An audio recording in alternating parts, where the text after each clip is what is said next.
All right, so Obla Music asks tips or the do's and don'ts when sending your tracks to a mix engineer. Well, I can't speak for everyone, but I can tell you what I prefer.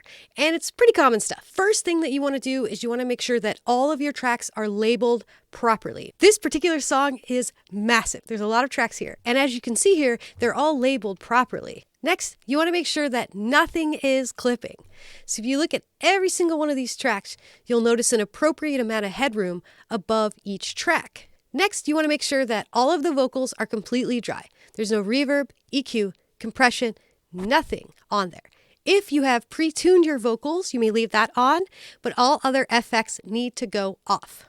I suggest doing this manually, track by track, instead of clicking turn off all effects when you send your mix, because if you have any VST, MIDI, virtual guitar amps, anything like that, those will be turned off before you render. So just go through and turn them off. Next, you want to make sure that all of your tracks are in the right spot. If you have any kind of limiters, EQ, anything like that on your master bus, turn that off before sending your multitracks. Always send mono stems as mono and stereo stems as stereo. Always send WAV files. And most importantly, ask the engineer that you're working with what their preferences are.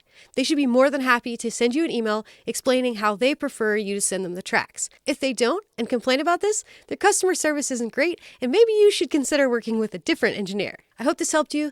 Thanks for that excellent question.